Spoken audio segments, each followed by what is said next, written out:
on in here.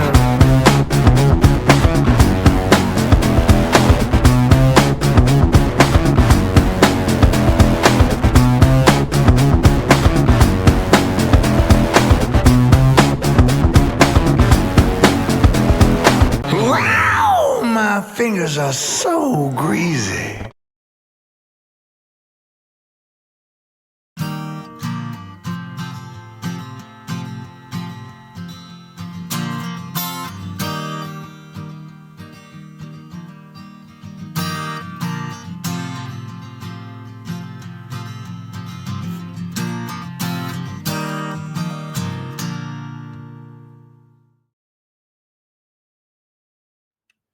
All right. Hi, everyone. Frankie here, New West Reset. This is New West Chill Chat. So welcome to the show, and thanks for shooting in, joining me here for this one. And we've got a special guest on the show, which is the reason for this show, just to sit back and chew the fat and have a nice, relaxing, chill conversation.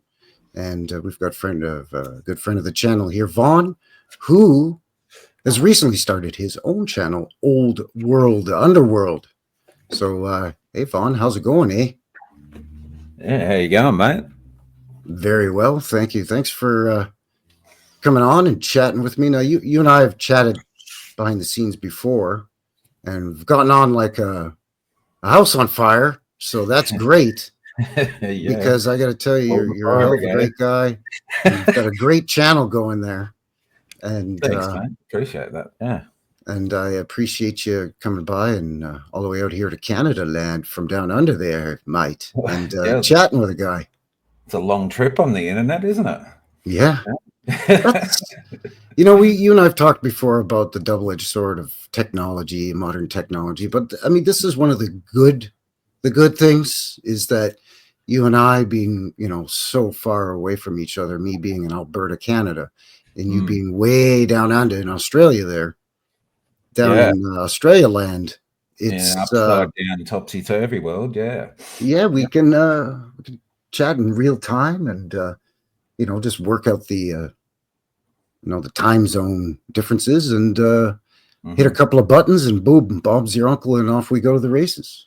Bob is my uncle, by the way, and Roxy. I have an uncle Robert as well. Yeah, do you? I do really. Well, he's my great uncle. He's my pappy's brother. Oh, okay. Yeah. Bob's my uncle, Robert. Yeah, and Roxy's my auntie, mate. So there you go. He's my mum's brother. There you go. Yeah. As for the numbers and working out time zones, geez, I don't know how we're going to go with that, but we'll see. We'll see. Well, it's what is it? Just after noon there for you now, right? Is that right? 11:30 a.m., mate. Oh, 11:30. Yeah. Jeez, okay. Yeah. My math is not the bestest, eh? Oh no, you woke me up early today, mate. I normally sleep in well and proper past this time of day. Get out of here. Anyway. Well, it's 5:30 p.m. here in Calgary in southern Alberta. So, and it's late fall here. We've upon you and I chatting, it's November the 11th, so it's actually Remembrance Day, or some may know it as Veterans Day or Armistice Day. Yeah, so we both have some time off, so the holiday affords us to hurdle these time zone restraints quite easily, my friend. Yeah, absolutely. Yeah, time's a construct and a tool of manipulation, so who's to pay attention to it anyway, my friend? Just enough to know when to get my ass out of bed and get to work so I don't end up on the soup line. But anyway, how's your weather there? It's summer for you there, or late spring for you, right? Yeah, we're sort of where are we? It's November. Yeah, we're coming into summer, so end of spring at the moment. Yeah. So you're in the mid-20s Celsius, the sort of close to the mid to low 80s Fahrenheit. Yeah, that's about right. Phone says about 24, so it's usually about 3 degrees out of whack. So you could probably say around 27. Yeah, it's usually they report on the phone. They reported about 3 degrees lower on average daily. I've So noticed. that's kind of, well, even though it's late fall here now, but in our late spring, that's kind of what we would be having too, is mid to high 20s Celsius. Yeah. And then once we get into the height of summer, then we get into the 30s, which is getting up and around 100 Fahrenheit. Yeah, it's fairly similar to here, but then you go down to mid Australia, Central Australia, and South Australia, in the Adelaide region, and it was only just over a decade back, and they hit 50 degrees Celsius. That's a whole different experience, man. Like that's a whole different level of unbearably hot. Yeah, I've experienced that here in Canada, believe it or not. Have you? Wow. Yeah, in British Columbia, in a town called Creston, British Columbia. Right. It was 49 degrees Celsius and quite humid as well. And humid. Oh, that would have been a fantastic day. Absolutely. Yeah. It was.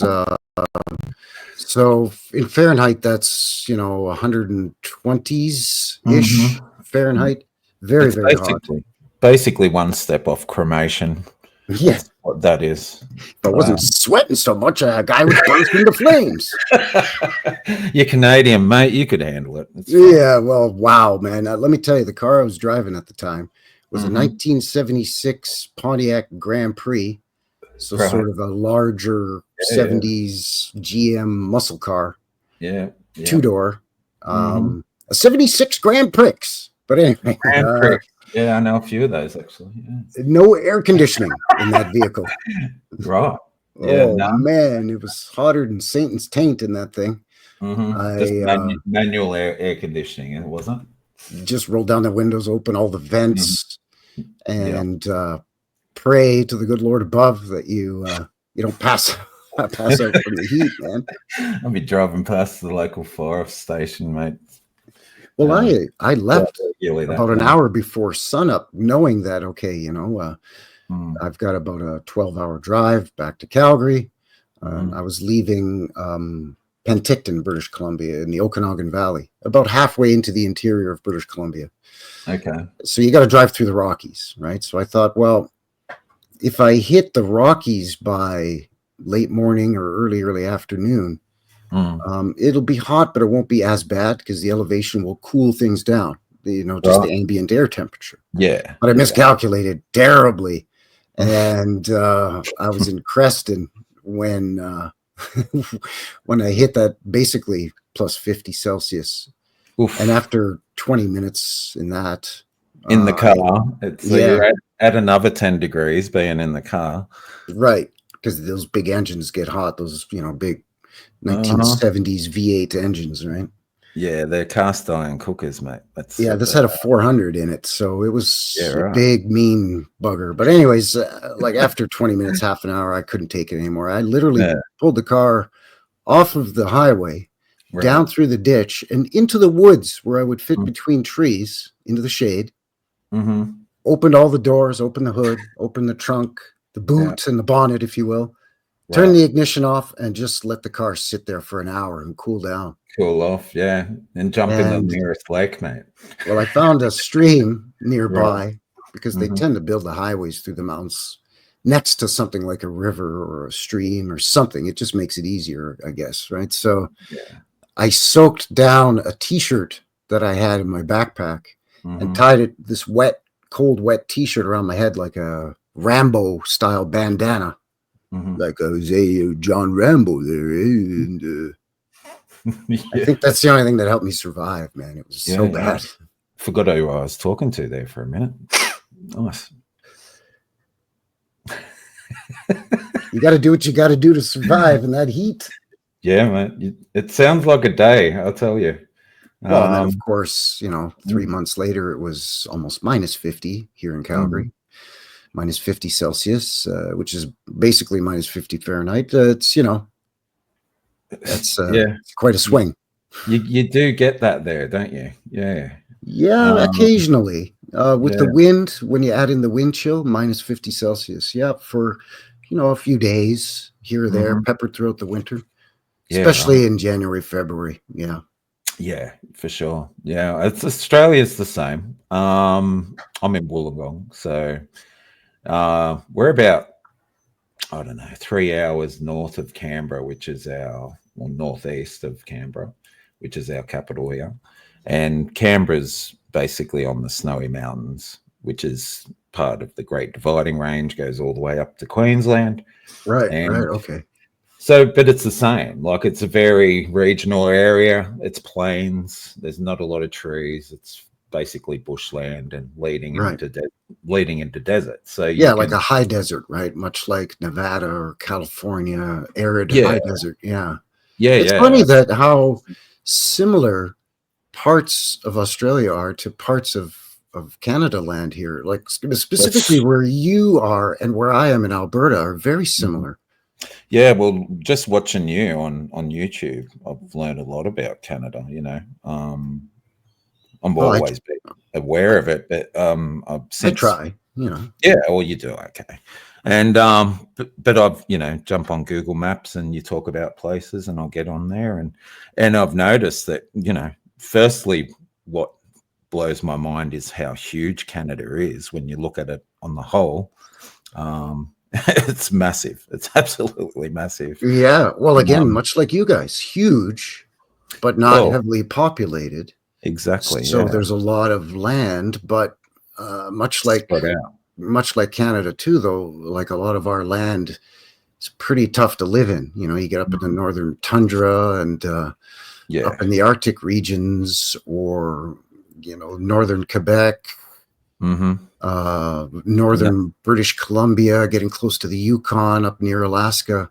Yeah. It's remote. It's extreme weather. It's extremely cold in the winter, longer Yeah. winters, and she's pretty rough going up there, bud. Kind Oh of yeah. like parts of Australia where you Mm. venture too far in on walkabout, and you guy could wake up one morning and find his own self dead. Yeah, on the wrong day for sure. But I look at Canada, and you're basically Siberia. Like, you're the Western version of Siberia, the Western world's version of it. And Yeah, you but know, in the southern regions in Canada, we have sandy beaches and warm waters. The yeah, British Columbia is on the Pacific Ocean there on the coast, and that's right. it's the weather is in the height of summer is comparable to maybe Northern California, but not as smoggy. A little bit fresher because again, Hmm. less population. Although Vancouver, the city, basically right on the west coast, there is quite heavily populated. Hmm. Populated, excuse me, but it's Yeah. nothing like LA or some of these big, huge California cities on the coast. No, that's for sure. Yeah, it's funny. Like you said though, like it's a huge area, like Australia. Like Australia, we're a big area. Hmm. Most of the people live on the coastline. Yeah, Still fairly big regional, like inland populations. Like, look at Dubbo and Wagga and areas like that. They've like 100,000 people. In used to be like only 10 to 15 years ago or 20 years ago, they were 10,000 population, but they've boomed because mm, everyone's looking to get out of the major cities, out to right. these areas, and they're slow. Well, not slowly populating. They're rapidly populating, and business is booming, and more and more people are moving there all the time. And Yeah, no, that's like hundreds of kilometers away from the coastline, because they're so tired of living in overpopulated cities that are just hustle and bustle all the time. can't say Um, as I blame them. You know what I'm saying? But yeah. but it's funny though. Just a world apart from one another. But Canadians and Australians are so similar. Not only in what we're talking about with the high desert, or here in Alberta we have what's called the Badlands, which is essentially high desert, and Mhm. we have the mountains, and you guys have mountains, and yeah, Yeah. but the people, like we're very similar, Canadians and Aussies. We're sort of zest for life, joie de vivre, as they say in French Canada. Joie de vivre. Outdoorsy people that we like water sports and outdoor activities, and it's about nature and hiking. And I mean, Hmm. yeah, there's the big cities with the city slickers, just like anywhere else in the realm, but Yeah. there seems to be this um, I don't want to sound snooty or highfalutin, but it seems to me like Aussies and Canadians, to a certain extent, are a little bit more connected to the land, and maybe it's because the countries are so vast, but the populations are quite low comparatively. Yeah, that's right. More room to move, and Yeah, yeah, that's right. Australians, Canadians, Canadians. Canadians. I can't even say it properly. Whatever. But we're just outgoing. We've got the outdoors, and we love to get out amongst it. We like to Um, tip back a couple of nice brewskis, a couple of wobbly pops, and have a good time. Absolutely. Yeah. We got some Definitely. good rock and roll, We do. Got some and great we rock. have ancient indigenous peoples, like ancient. Like Yes. 10,000 years by the official narrative, what we're told is a drop in the bucket Hmm. compared to our indigenous peoples. So what we're Apparently. told again, right? Hmm. Yeah, we do. Very similar in that respect. Yeah, and very, Like very much so. what we know here, what we're told are the Australian Aborigines, right? That's Aboriginal peoples. That's the Mhm. term that we're told uh, is over 30, 40, 50,000 years, give or take. Yeah, yeah. About 30,000 years here for the indigenous people. Okay, right. Yeah, that's Yeah, kind yeah. of what I remember hearing too. And again, that's just whatever we're told, and who knows. But Yeah, they yeah. certainly do seem to have uh, just within their culture, in terms of their songs, their traditions, their artwork. Mhm. It truly has ancient flavor to it. You can't just hand wave away, Mm. no matter what the number actually is. You can't just hand wave away, the Mhm. history. Oh, You know, absolutely. same here as Yeah, in well, Canada. Our oldest First Nations peoples here is widely considered to be the Mi'kmaq people. the Mi'kmaq, yeah. Yeah, they, roughly the same, around 30,000. First they said, 10 to 15. And then, after a while, they're like, no, sorry, we did some more digging and it's more like 20. And now they're Mhm. saying, whoops, it's 30. It's around 30,000 years, Yeah, yeah. It's amazing So, how they know that so specifically. It's awesome. right. Well, Yeah. but I mean, that's the Mi'kmaq themselves through their, again, their artwork and their traditions. Yeah. That's roughly what they put themselves at as Mhm. well.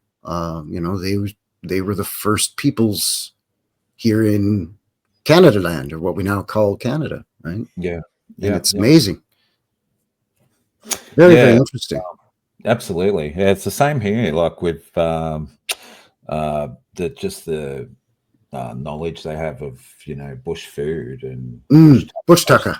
bush tucker, as you call it, and like medicinal values of different Yes. plants and Yeah, things like absolutely. that. Same here. There's so much knowledge there that it's taken for granted and left behind, Yeah. but Yeah. not in their oral traditions, and it's carried on, like it's still carried on today, and in this society, um, The and ancient, more and more people are getting interested in it again. yeah. It, it's really good to see. Well, these ancient, or so-called quote unquote primitive cultures have always fascinated me ever since I was a kid. And I used to watch, nature shows with my dad, like Mhm. Mutual of Omaha's Wild Kingdom, or whatever, right? Yeah, With yeah, Marlon Perkins. And, often they would feature what, quote unquote primitive tribes or more isolated communities throughout the mhm, realm, right? Like in, I don't know, South America or in Africa or even in northern regions, up like the Inuit or Nuktatuk people here in northern Canada, or up in, again, what you're talking, sort of Siberia, mhm. Greenland. And it's very fascinating. Absolutely. Yeah, yeah. I find it very interesting. And excuse me. Yeah, no worries. Um, yeah, I look more and more like into the history of the Mi'kmaq and the origins of these people. I'm not to say I'm no expert on the subject, but there's a lot of interesting avenues and theories that are Well, a lot of popping up. these more ancient cultures have a lot of shared stories in their traditions, right? Whether it's Mm. oral tradition or some of these so-called primitive cultures had written language. Even the Mi'kmaq, they were the only, as far as I know, the only indigenous peoples from sort of Canada-ish, although the Mi'kmaq also populate parts of northeastern United States. But Mhm. they, as far as from what I've been able to find, were the only ones that had a written language. So they had both written traditions and oral traditions, Okay. which gives them, I think, a slight advantage. Mm. You know, Survival wise. yeah, Yeah. because they're still around and there's still Mhm. quite a large population. Again, especially out east, right? Right. Okay. Speaking of, what do you think of this whole LiDAR thing? Speaking of isolated communities, they're now using LiDAR and flying it over, the Amazon and South America and finding not only ancient structures and ancient pyramids, or even good size complexes like Chichen Itza, for example, Mhm. but larger than that, even what they would call big cities that would house a couple 100,000 people, and some of Yeah. them quite far removed from one another, but connected by roadways. And they're Right. now seeing through the jungle foliage using LiDAR. The Yeah. jungles reclaim this stuff after a couple 100 years or whatever, Yeah. We were talking and seeing earlier it for the about first that. time. What do you think of that? That's Yeah. And you fascinating. meant, which I didn't know, you mentioned earlier when we were talking about it, paved roads, which was astonishing to me. Yeah, Like, like they wow. used paving stones. But yeah, Yeah. that's this technology, LiDAR, it's bringing a lot to the surface. Like, and, um, it's, like we were talking about before, you mentioned that we used to travel around with our donkeys and carts and our pickaxes, mate, digging holes trying to find this stuff. And now we've got eyes that can see under the ground. It's amazing. And I think the more accessible it becomes to people like yourself and me, I guess, and other independent researchers, if, hopefully the technology gets a little more affordable as time Mm. goes on. And Well, that's the thing, it's, isn't it? Is that yeah. it's so expensive and available only to a select few. It's so out of reach for some goofy Canuck like myself or some wacky Mm. Aussie like you to just to get our grubby paws on it for a few days. And even Well, if we don't let me did, get my hands on it. Where we'll start and flipping then we these. got to get it onto an Yeah. airplane and get a pilot, and it's Hmm. just not easy for average John or Joan Q public to Mm. do this. So No. unfortunately, again, it's that double-edged sword of technology where Yeah. we get the positives of it. We get to see evidence of what we in this community have long suspected, that there was some Hmm. kind of recent catastrophe that kicked off the most recent reset within the last couple of 100 years. And Mm. not only were we seeing evidence of it in quote unquote northern regions in modern Western culture, but Hmm. now in these supposedly long lost cities in South America and other parts, they've used, LiDAR in Asia. And, we've talked about the Yeah. pyramids in China and the Yeah. Bosnian pyramids and actually pyramids and other similar structures all over the Balkan regions and Eastern Europe. And it's amazing. That's everywhere. Yeah, I've recently refreshed it myself on China and the pyramids there, which are basically in the middle of populated areas. Yeah, they just plant And trees on them so you can't yeah, see them from just above as easily, but you still yeah. can. I mean, you can see it. Come Oh, on. you can see it, yeah, and but that's all. It just shows you obviously what they're doing. Like, it's regenerated plant areas where they've planted new trees on top of these things that are covered in dirt. Yeah. And it's, yeah, there's a blatant purpose to hide these things from the public eye. And but like you said, we've got technology like LiDAR, and I'm sure we'll have many other things in the future that come along to help us find these things, because the truth wants to be out there, it wants to be told. Right. And Well, they basically didn't have to even worry about trying to hide or explain away this stuff in the mm, Amazon jungle because nature took its nature. course and did the job for them. But Yeah. for China or other places where they want to hide stuff like this, Yeah. they've got to plant trees on it, or they got to come Mm. up with some cockamamie story to explain it away, right? Like here in Absolutely. Canada with the star forts, they just say, oh, well, those forts were built by the fur trading companies to protect the goods against Mm. roving bands of wild Indians By the or competitive fur traders or pirateers that would steal the furs and sell them on the yeah, black market. by It's the like, come beaver on, man. pelters, yeah. For sure. But Um, meanwhile, mm, there's star forts all over Canada in areas that, according to their own narrative, the fur traders never ventured, or the Northwest Mounted Police, the Mounties, our mm, national police force, which mhm, were kind of the first ones that we sent out on a wild frontier to protect these lawless regions, right? right. Even Mm, they didn't venture into some of these areas where we find star forts. And again, mhm. those are everywhere too. Yeah, absolutely. And yeah, we were talking earlier about that with the train companies, That too, like yeah, the trains Hudson Bay and what was the other one? Hudson Bay and and the Northwest Trading Company, that's it. And how competitive fur trading companies.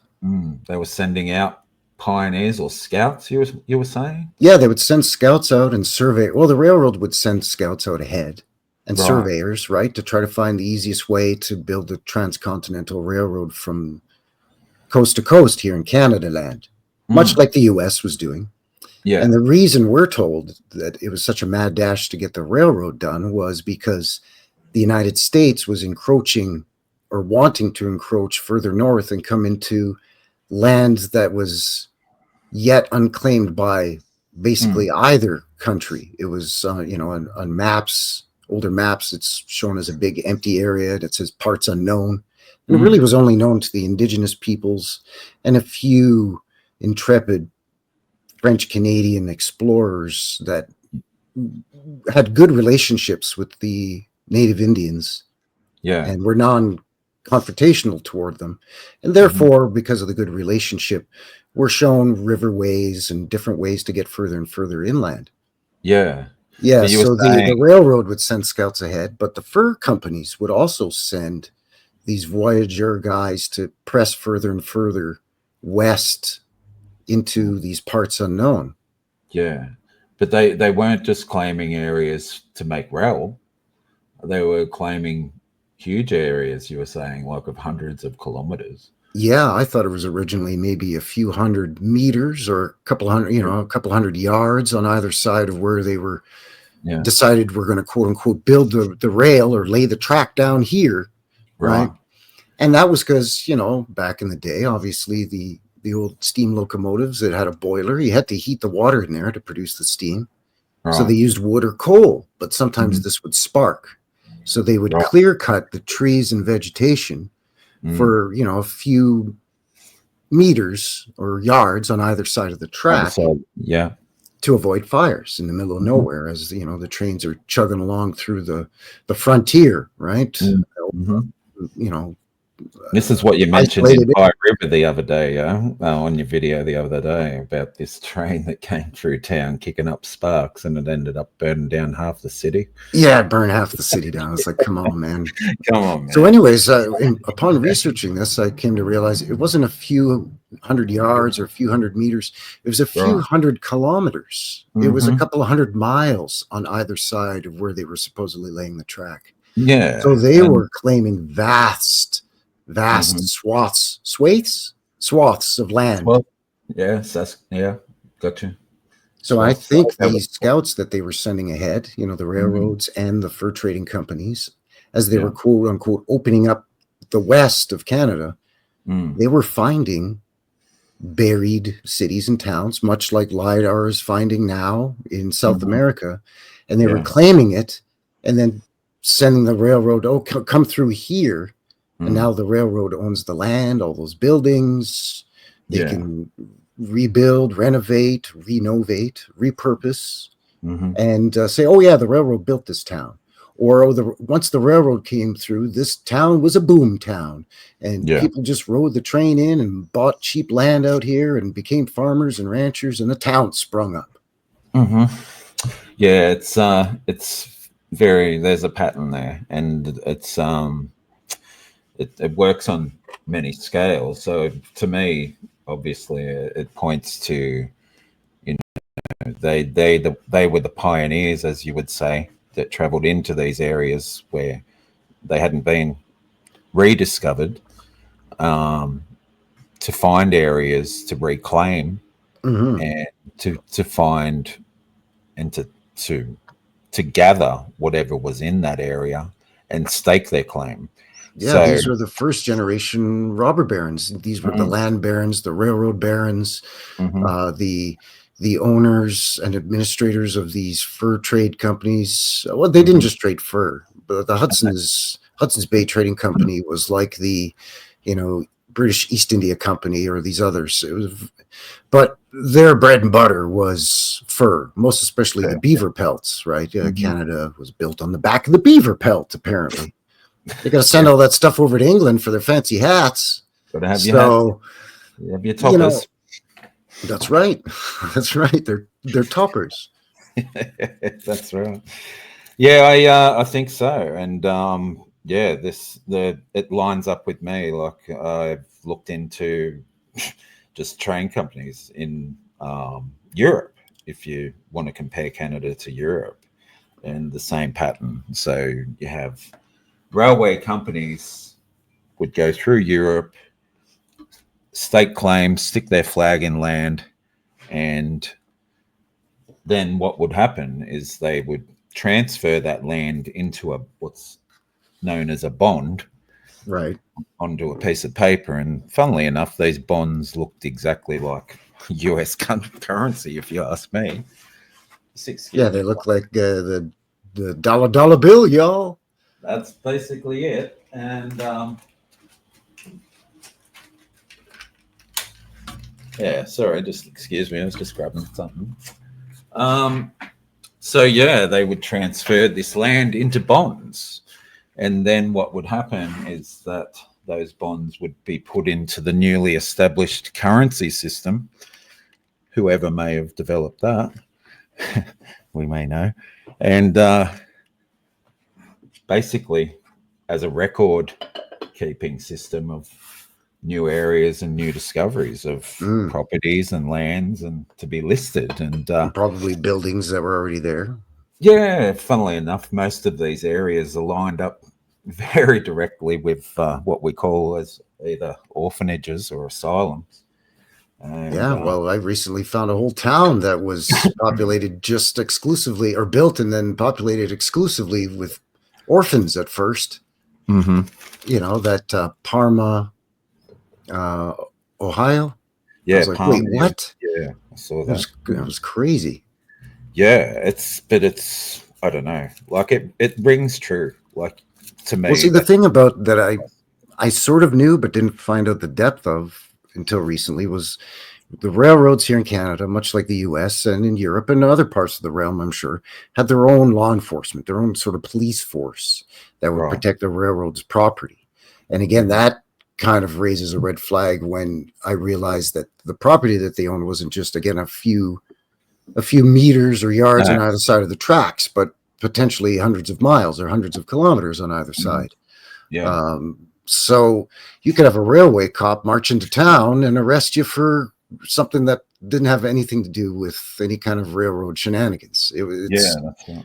and the fur trading companies also had their own armed forces, which were kind of more like military regiments. Mm. They would get into skirmishes with indigenous peoples or with each other because they were supposedly competing fur trade companies. Right. Yeah. But they would be granted royal charters from the crown. You Right. can only, do your fur trade in this area, and you can only do yours in that area. And you got a 100-year charter, so basically a monopoly on the Mm. trade. And Yeah. again, the Hudson's Bay Company and the Northwest Company, they would install local governors. So they were basically the law givers and the law enforcers for Right. 100 Yeah. years. So Just mentioning that now rings a bell. Actually, speaking of Canberra again, as I mentioned Canberra before, it's the same now, and they still use these systems to this day. Like it's, property is purchased, and we pay our taxes and we pay our rates and whatnot. But then at the end of the day, like in the ACT, which is the Australian Capital Territory, you're on a 99-year land lease. So at the end of that lease, it's usually renewed, but say if you were to come to the end of that lease agreement, that 99 years, that property would be taken back by Crown land. Yeah, So, I think it's the same here. Yeah, it's yeah. Well, the Crown's a whole different animal too when it comes to because there is some legitimacy and some truth to the imperial crown and the British Empire and spreading its tentacles all over the world. And I mean, that's another thing that Aussies and Canadians have in common. I mean, we're the grandchildren of the British Empire. Exactly. We're cousins to one another. Part of the Commonwealth. Yeah, the Commonwealth of the United Kingdom. Canada, Australia, New Zealand, India, Sri Lanka, Barbados, Bahamas, Jamaica. South Africa at one point too. Parts of South Africa, parts of Africa, South Africa, Hong Kong. Yeah. And I'm leaving out dozens. I know it. It's just because there's just so many, and some broke away, earlier than others, and so on. But you've got. I wonder about that too, because there are references before even the Commonwealth, like the monarchy, the establishment of that Commonwealth. There were references to the Commonwealth in politics, like back in the late 16, early 1700s. That where it basically entailed the whole realm, like all countries, all continents, and then so you have to, like you said, you have to wonder if it's just broken down over time since back then. Has it been broken down over time to divide more and more people and societies from each other, used as a separate system, say to the Republic of the US and other regions of the world. Right, yeah, because you have the Constitutional Republic of the United States of America, which is basically a bunch of independent states decided to get together, and each state had its own constitution, and then when they banded together, they sort of formed a federal government that had its own national constitution, and under one flag, and the states basically had their own, at least initially, from what I understand, their own sort of individual autonomy, and really only reported to the federal government for certain matters, and were basically kind of left to do their own thing. And then eventually, it became a giant monster that got out of control because, people that didn't have the best interests in mind infiltrated the place. Much like here in Canada, it was similar. We had, what's referred to as a confederation of provinces. Right. So it's, again, a bunch of states, or in Canada's case, provinces, same thing. Yeah. That decided to kind of get together and form a country, and wrote up in Canada, it's called the Charter of Rights and Freedoms, as opposed to, the Constitution, but same sort of idea. Yeah. And we were known as the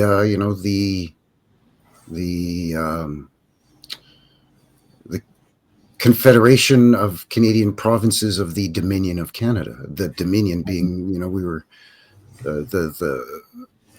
the Crown held dominion over us, but we were sort of left to fend for ourselves, and really only answered to the Crown through the Governor General on basically matters of national,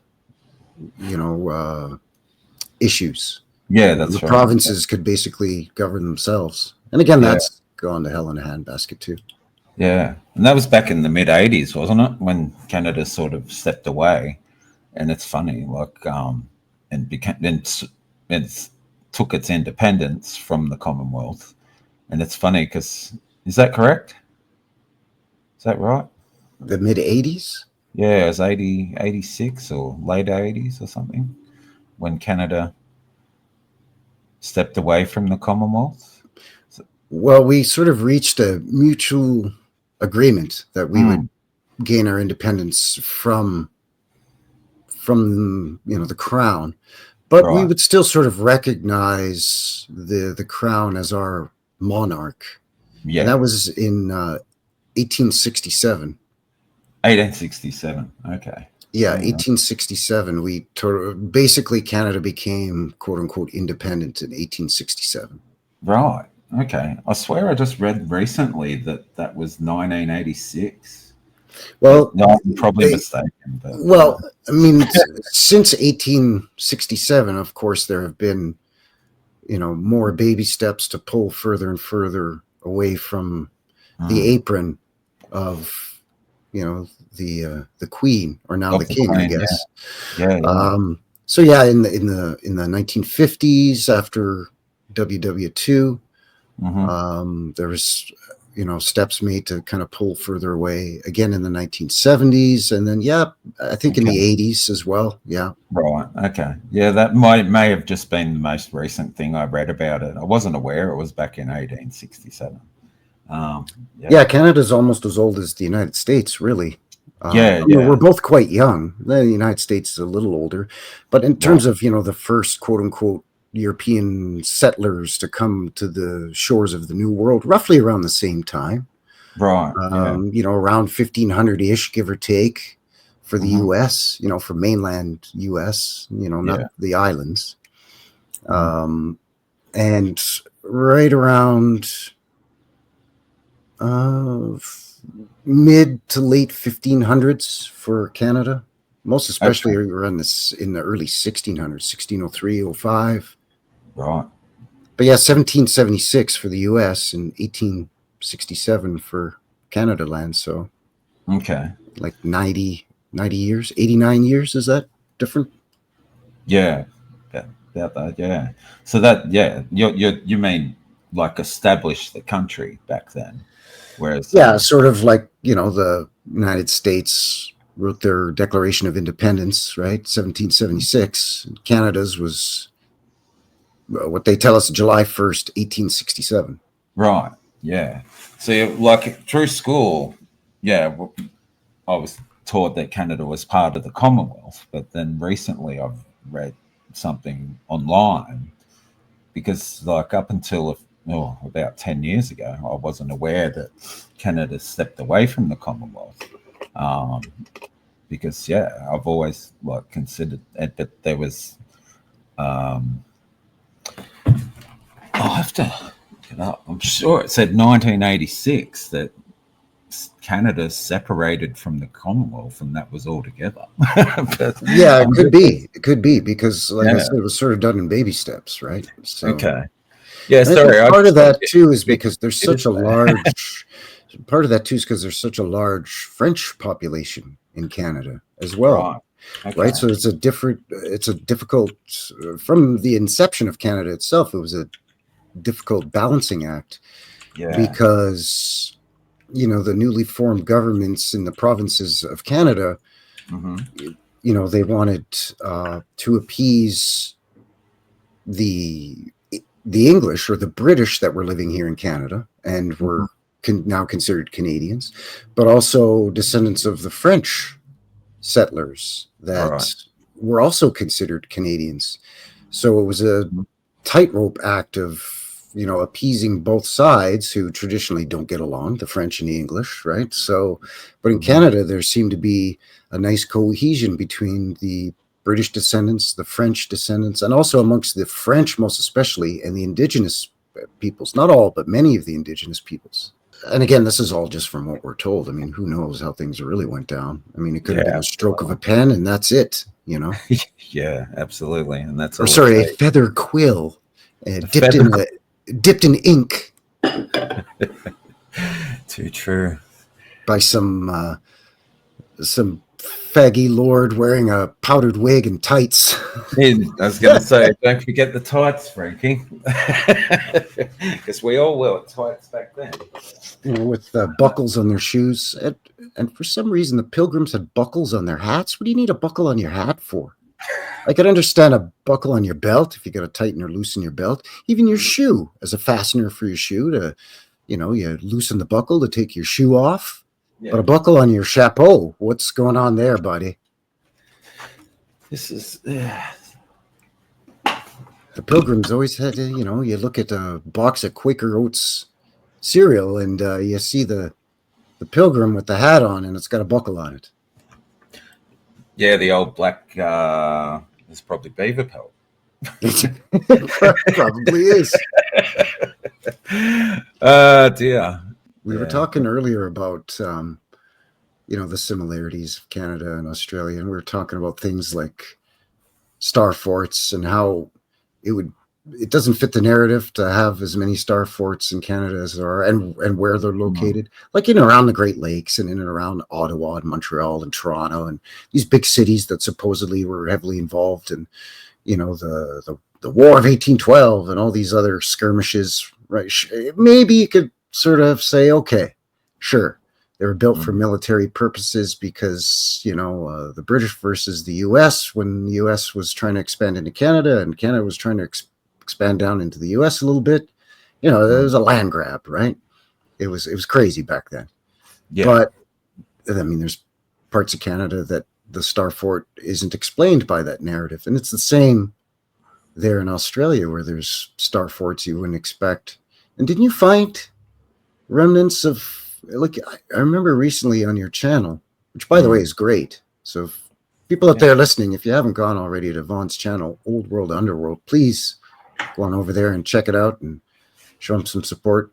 But yeah, you recently went. Thank you, Frankie. Appreciate it. You went on that, what is it, a jetty or like a seawall, sea break seawall that looks like it's made out of 13 different kinds of masonry and stone and concrete and old stone and newer stone and stuff covered in schmutz.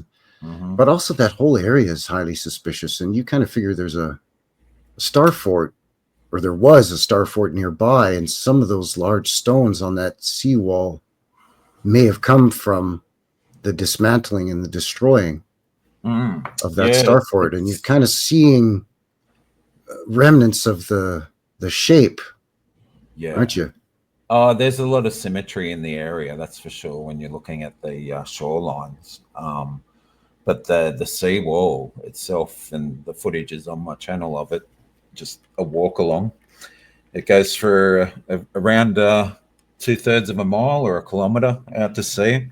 You're in the middle of the ocean, basically, when you walk to the end of it.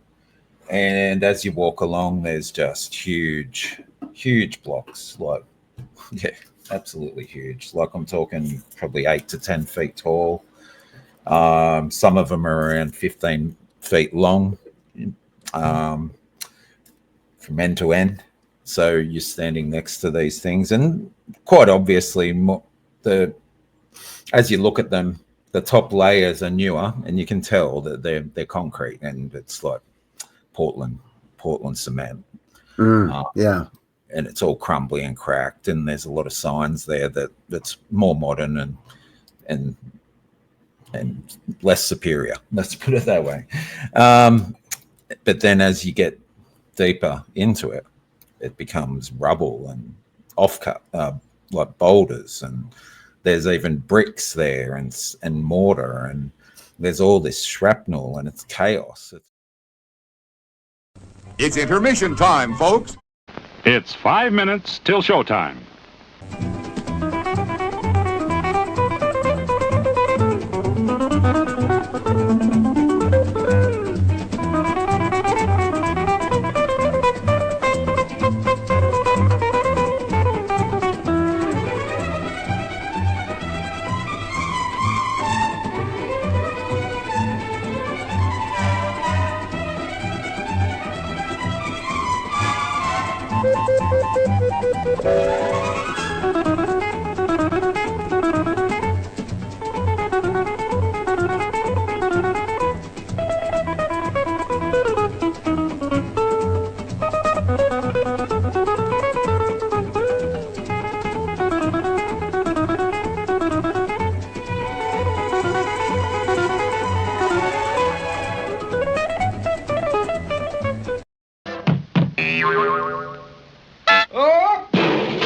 Show starts in 4 minutes.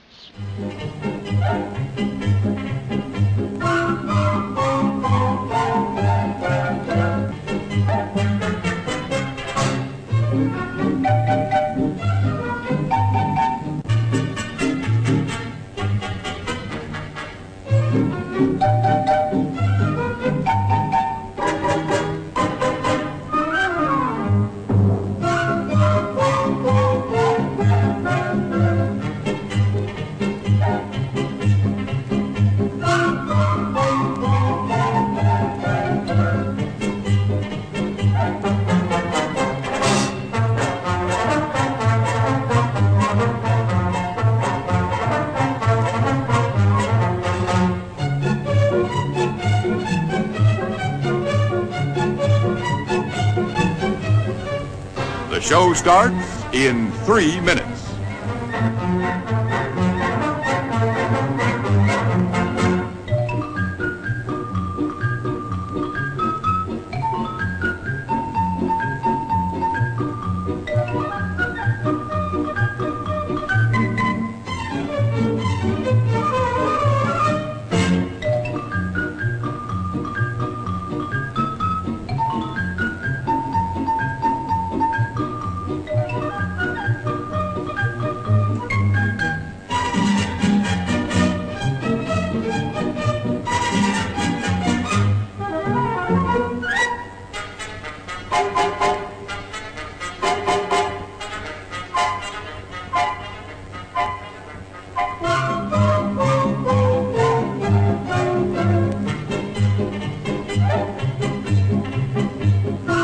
It's 2 minutes till showtime.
Just 1 minute to go.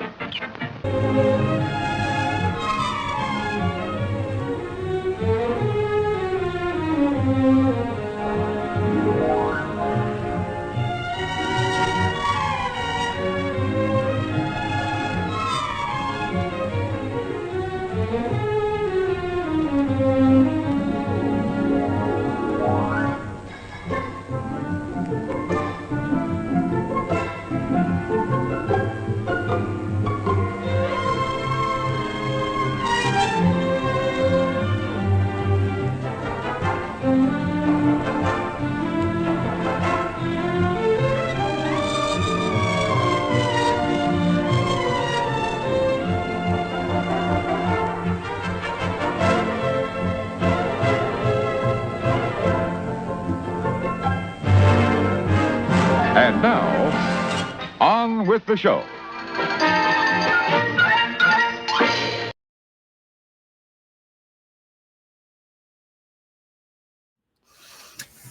Doesn't feel like it's being constructed at all. It feels like something's being destroyed and then repurposed. So I don't know if you can see on your screen right now, but this is what we're talking about here. Mm-hmm. Is this breakwater? Yeah, it's the Eastern Breakwater. So it's at the Blue Scope steel manufacturing plant in Wollongong. Interesting that it's called, you have a breakwater battery museum. Yeah, yeah. So they actually are saying that there is a battery, which we often hear that's what they're calling star forts. It's a military battery. Mm-hmm. Or a battery as in electrical storage device. That's kind of what we were. That's what reaching we're out. kind of thinking. Yeah, But you can well, I'm definitely reaching a see a little, but lot of unusual angles here that definitely lend themselves to. Because when you were talking about this, I looked at it here on the goggle machine, and you see like way up here near Spring Hill, you can see this sort of, I don't know, a riverway or a canal, but you can definitely see, first of all, this built out artificial coastline, but it has these angles that we would associate with, what we call a star fort. Yeah, there's definitely some symmetry there, and things that we are becoming more familiar with, for sure. Even like around here at Wallamite Point, it just kind of sticks out. So this whole Lake Heights, Warrawong, this whole area here could have been, a star fort. If you move up further, zoom back out, and just move up a little bit. So, yep. So just back down a little towards the bottom of that red zone there. So if you zoom back out just a little bit. So if you even move inland from there to the east and look directly over towards Unanderra there, you'll see. And you see even triangular formations coming right inland, right where your crosshairs are there now. So you can see the whole area where this steel factory is potentially could be one big area of significance. So, well, one wonders, of course, why there's all these steel mills and all of this stuff here. I mean, you and I have talked about this offline, that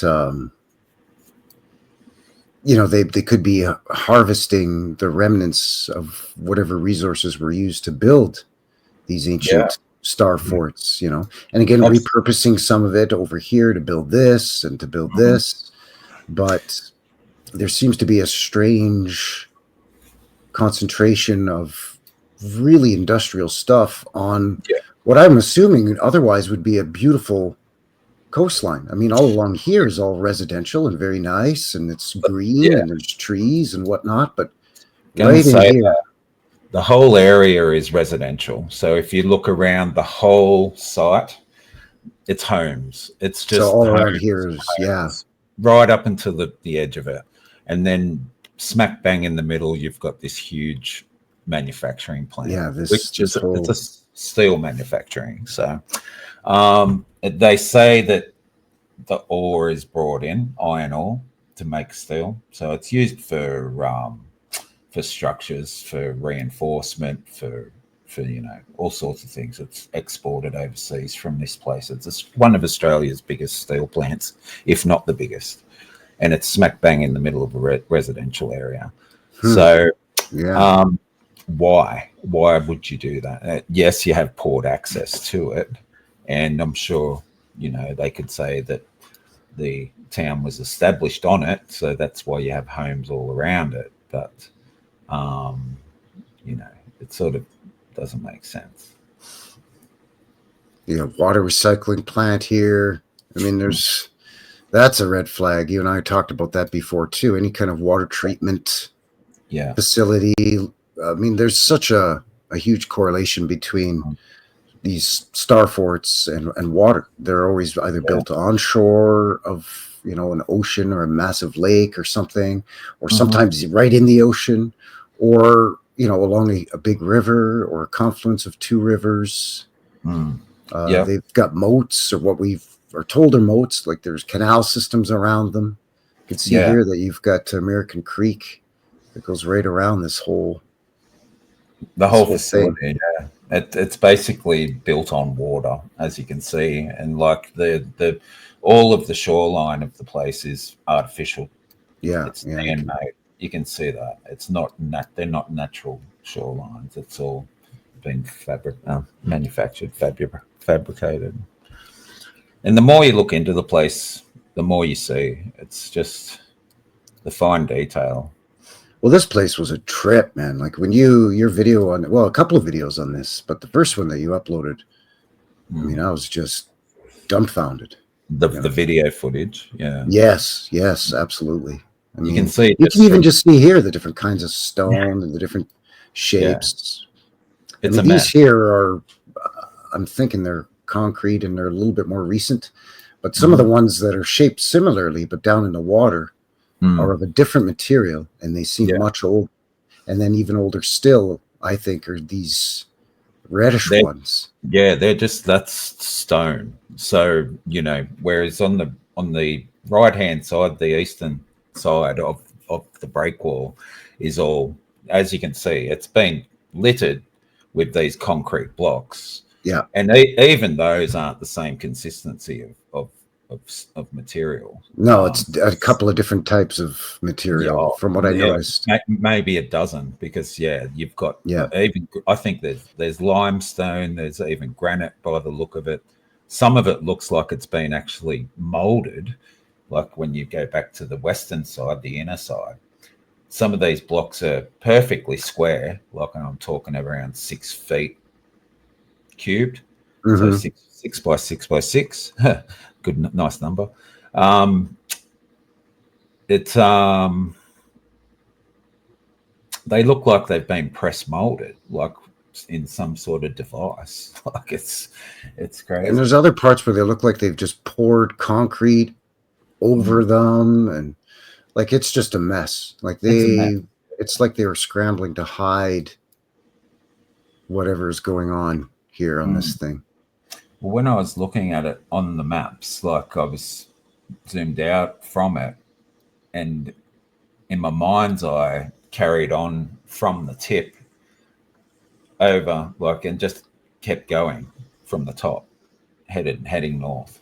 And I tried to imagine if it was a bridge of some type to another point more northward of it. But Yeah, they're not going to show you that on the goggle machine. You know that, right? no, that's for Absolutely sure. not. But just looking at the map, like it heads straight towards the point there at North Wollongong, and you'll find if you look at that closely, there's a lighthouse sitting straight on the tip of that. Flagstaff Point Lighthouse. Yes. Yeah. And there's actually 2 lighthouses there. You've got that one, and then over to your left, you'll see another break wall up a little, and that's another break wall with a lighthouse there as well. Yes, of course, because you need 2 lighthouses, that close to each other. Yeah, so if you carry that break wall, the eastern break wall, where from my video, all the way up to that lighthouse, then you've conveniently got another break wall that heads from that point into another lighthouse. So who's to say? Yeah. Well, and I think on your video too, you were able to capture these in the distance a little bit. Yeah, it did. Yeah. And these are very interesting to a guy as well, I think. Yeah, Tom Thumb Island. So yeah, how to get that name? Well, we know about the large doors in these cathedrals, so and we know the story of Tom Thumb. Very interesting. It's a fascinating area. There's another area down towards Kiama, which is about 20 minutes south of here, where you're looking at now, and that's a basalt quarry. And apparently it's a very unique type of basalt that's only found in this Bombo area. It's called Bombo lacite, and or lacite, yes, LACITE. And so I've looked at basalt columns before. Don't know if you. Is this the area here? Just head down. Where are we? Okay. Shell Cove, Shell Harbor. Keep heading south a little, and you'll see Kiama. Yeah. And now see just up from there, there's the Bombo Head geological site. That's the quarry. Gotcha. You can scroll through the photos there. There's a few photos on Google Maps and whatnot. But oh yeah, I always forget that. So this quarry has the only type of basalt in the world. It's a very unique basalt that's not found anywhere else in the world.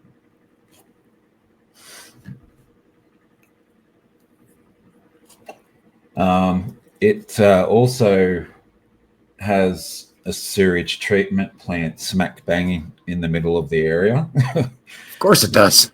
Of course it Jeez. does. Look at this beautiful. I mean, what a sight to behold. So, of course, you're going to want to put some sewage treatment plants or something out there just to spoil the damn thing. When you're there, it feels like a coliseum, like a natural coliseum, but not so natural, if you get me. So the area was, they started mining there in the mid 1800s, and they say, but there was, I've looked it up, and there's apparently geological reports of the area. The basalt was pushed up from a volcanic rift about 230 kilometers south of here, which is funny because when you look at the actual the headlands themselves from the ocean, then you can see these basalt pillars. They're about 20 meters in height, but they sit on a layer of sandstone, which is underneath them directly. So in the geological report, it says that these columns were pushed up by volcanic activity from the ocean floor. But then I wonder how that happens when you've got a few hundred meter layer thick, or a few 100 meter thick layer of sandstone directly underneath them, supporting them. So it's a strange one. Yeah, that doesn't make much sense. I mean, hey, I'm no geologist, but that doesn't make much sense to a guy. No, when you're there, the energy's quite amazing. I'm a fairly spiritual person. I like to connect with my surroundings and energy and whatnot, nature. And there's definitely, well, for example, I was there on the Sunday. This is about 3 weeks ago now. I went out there on a Sunday and I didn't sleep again until Wednesday. You were jacked. Yeah, I was jacked up, mate. Someone stuck the jumper leads on me, mate. So. But I was pumping. Like, I must have slept maybe 4 to 6 hours in 3 days, and I wasn't tired at all. I don't know what was going on that week. It was a crazy week. But a fascinating area. Excuse me. I gotta tell you, there's some wacky stuff going on in this area. But, I mean, isn't that the case everywhere? I mean, it's the Illawarra in particular, and like another thing is to just breaking away from this. Like, I'll be digging into this a lot more in the future. But like if you get onto YouTube and other platforms and whatnot, there's some material about Australia. Autodidactic Campbell, he does a lot of great work, and he's found so much good stuff. But like on the whole, like if you were to ask people from around the world about Australia, like on the whole, there doesn't seem to be a lot of awareness of what's going on in here. So like yourself, I'm very interested in what's going on all over the place, but I'm also very interested to find out a lot more about what's going on in Australia, like yourself with Canada, for sure. Yeah, there's stuff that they don't teach you, right? And even if they did, it's stuff like this. Like you sent me this Devil's Marbles thing. Was it you? No, it might have been Jabberoo Joe. Oh, anyway, yeah. This Devil's Marbles, because I had done a show about something similar here in Alberta. Yeah. And a place here in Alberta called Medicine Hat. But then there's similar structures to these in a place in Utah called Mexican Hat. Right. Which I thought was very serendipitous. There's a fancy word for you. And then later on, I think it was Jabberoo Joe who sent me this. And he's like, all right, well, in Australia, they've got the Devil's Marbles, and it's the same thing. Yeah. And it's, they just tell you that, it bubbled up from the surface and it eventually everything around it was eroded, and it formed these round stones. Just These marble, round like rocks. big, Yep. giant, round or spherical rocks. Just big balls sitting in the middle of nowhere. Yeah. Yeah, it's everywhere. And there's also the Olgas, Olgas. The Olgas is, well, it looks like a whole melted city, if you ask me. The Olgas. That's in the Northern Territory, right where you are as well, not too far away from that site. Uluru, of course, Ayers Rock is right there. Yeah, that's just some of it. And then I don't know if you've heard of Wave Rock at all or seen Wave Rock. It's not ringing a bell. Just punch into Google Maps Wave Rock. It's down in Western Australia, and you'll see some photos of that. Not many people out of Australia know about it, apart from tourists. Yeah, there's a Wave Rock in Arizona too, and in Utah. There you go. Wow. So there you go. There's yeah, if you go back into the photos, it's got some nice photos there.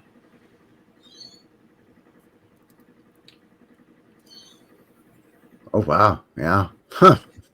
It's yeah. I don't know how you explain that formation now. I'm sure the scientists can, but there's probably other theories for it. Pretty wacky, man. That is pretty wacky stuff. Huh. Yeah, Australia's pretty crazy. Sydney's another area, the harbour. But like I said, I'm just very interested into getting into it in Australia and finding out. Look how tall that Wave Rock thing is, too. That's got to be 30 meters. That's got to be like 50, 60 feet. At least 60, 70 feet, I reckon. Yeah. Wow. Sure. Yeah, it's huge. That's crazy. And the lines in that too. So how do you explain the lines through it? So the way they vertically cut through the stone like that, it looks like different types of material. Like, I don't know what the go is, or whether it's different forms of sandstone or whatever material it is. Yeah, they've got that's Wave Rock, Arizona. Very interesting. Yeah, right. And then there's Wave Rock. Was it Utah? I think. Yeah, I think it's Utah. Yeah, of course. There's so much weird stuff. Oh, I guess it's right next to Arizona. So yeah, so much weird stuff in Utah, man.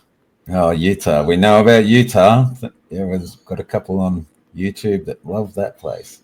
And we know what's going on there. Yeah.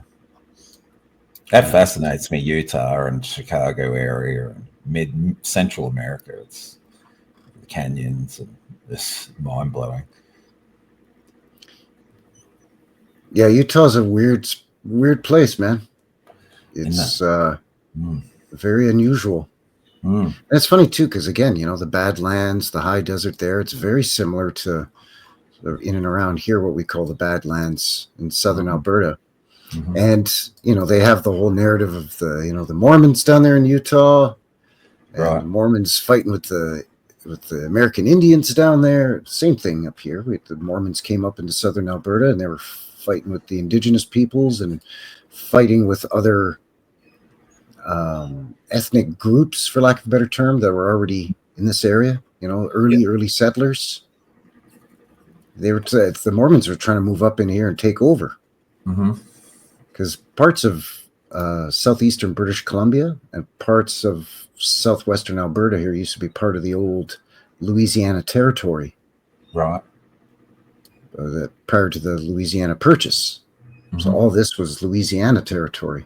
Yeah, that's right. Yeah. So technically it wasn't owned by the U.S., right? And then even after it was, I mean, Utah wasn't a state yet. So the Mormons just made their way out here to where none of these areas had joined the United States of America yet. No. And this up here was not claimed by the British / Canada yet. In fact, parts of BC here were known as the Oregon Territory. Which was Oregon, Washington, and up to about here in British Columbia. Yeah, it's a very mixed story before 1800s, Yeah. 1700s. Yeah, very So mixed. they were trying to move, in the 1850s, the Mormons were trying to make their, and some did settle down in here, and they supposedly helped to build all of the canals that feed water to all of the prairie regions here in southern Alberta, supposedly. Yeah. Built in the 1850s and 60s and 1870s. Unknown lands. Yeah, in the maps, this was known as parts unknown, all this, right? It was blank on old maps. Yeah, right down to California, San Francisco, really. Like when you look basically from sort of almost a little past midpoint of what is now Saskatchewan. All of this, this whole upper portion, except for where they could get to by canoe and boat, right? I think they made it all the way to these big lakes. Yeah, it's all new and amazing to me. Like I've only been really into Tartaria is what started me off, and I was aware of the Tartaria thing for a few years. Like, but it took me a while to come around to Tartaria, and it wasn't until probably around the beginning of this year that. What got the whole thing kicked off for you? Like what It was sort of funny. the catalyst or the tipping point that got you looking into like realizing, hey man, like the history is full of crap. Let me kind of see if I can sift through the BS and get to try to get down to actual brass tacks. It's a series of events, and I'll try to make it short. But even though it is a long story, started when I was a kid. Really, like my mum, when I was a kid. Not so much anymore, but she's very spiritual, but she's not so much anymore. Like when I was young, my mum was a gypsy. So, and I'm talking gypsy, like she used to read palms, she read runes. And, okay. So she was very into spirituality and the supernatural as well, the paranormal. If you're okay in doing so, what's your mom's background? So Irish, Scottish Irish. Scots Irish, okay, yeah. Yeah, on my father's side, it's the same. It's like Saxon, Celtic, Irish, Scottish, but also Dutch. So it's a mix. Okay. It's a mixture there. Well, there is a connection with Australia and the Dutch, right? Yeah, absolutely. Well, they apparently found, like from what's written, they were the first to find Australia well before Cook. They discovered apparently the western coast of Australia, which is Perth, and that was back in off the top of my head, it was either the late 1400s or the early 1600s. I'm sorry, I can't be more specific about that, but I don't have it in front of me. It's from learning that from years ago. But anyway, it was much earlier than the 1770s when Cook came. And anyway, so yeah, the Dutch have a lot to do with a lot of places around the world. Oh, that's true. Yeah, when it comes to exploration, that's for sure, and discovery. But yeah, so my mum was a gypsy. So, and one of my earliest memories was I was in kindergarten, preschool, pre-elementary, and there was a elementary school fete. And they had like displays and people were there doing crafts and knitting and selling stuff on bargain tables and whatnot, and kids were buying lolly bags and whatever. Right, yeah, sure. But so it's a school day and I'm at this school and my mum. So it's like a arts and crafts sale and there was, goodies to buy and that sort of thing. It was like a fair just a school day to get all the parents in and meet each other and the kids to have a muck around, Anyway, so but what we ended up doing, my mum set up like a Persian style tent. Cool. It was like with the tassels and everything, you know, like a four-sided tent, old school Persian style with the pointed pyramid shaped roof. And inside, she'd set it up with like shawls and veils and a card table with a tablecloth over it. And she dressed me up as a little gypsy kid. So I'm like this 5-year-old kid, and I'm dressed up in like long socks up past my knees, and got the suspenders on with a little hat and a feather in it. Sure, of course. You got to have the feather. You got to have the feather, you know, and the buckle. Yeah, if your hat doesn't have a buckle, it's not worth wearing, apparently. Don't forget your beaver pelt hat with a buckle. You got to have a buckle on your bever pelt topper, that's for sure. Yeah, and then put a nice plume in there, and a nice, glorious feather. Yeah, it's tickle your ass with a feather. Sorry, particularly nasty weather. Yeah.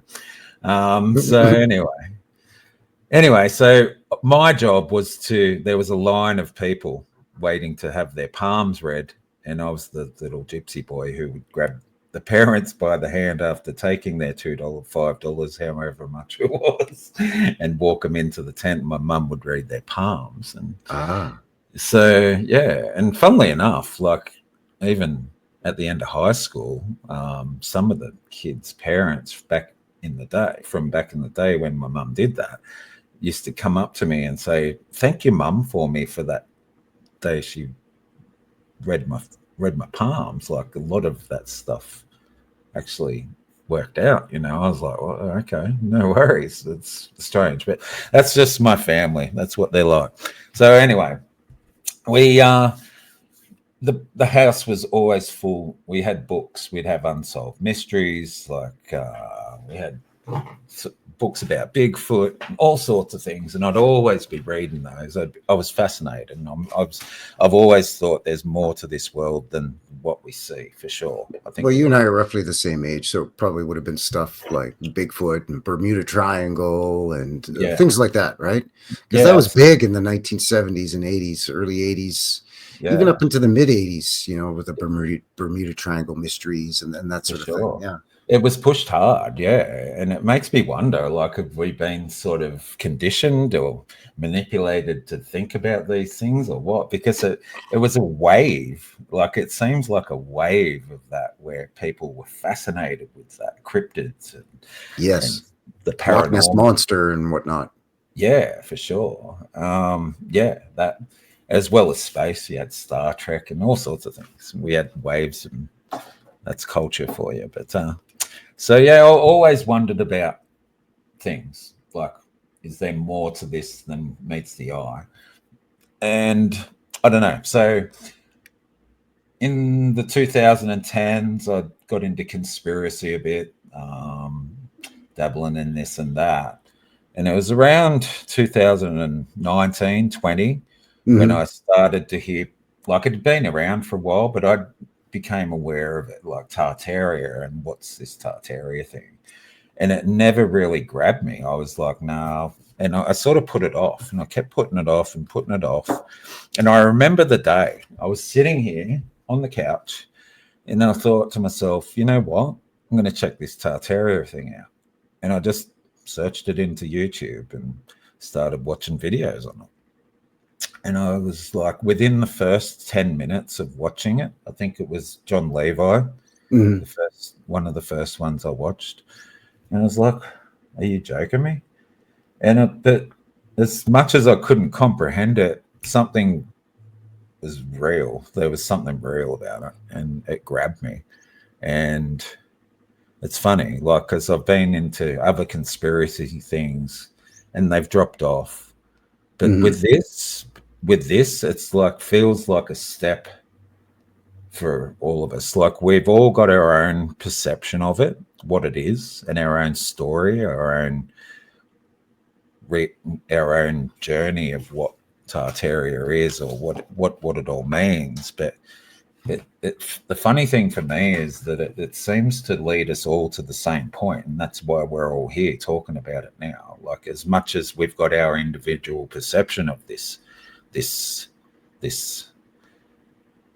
thing, it's bringing us all together to answer the same questions. So, you know, like It kind of goes back to, again, what we were talking about at the top of the chat really was, ancient or ancient civilizations or civilizations of the past, and how the existence of these have become obscured or forgotten, whether on purpose or just through natural occurrences.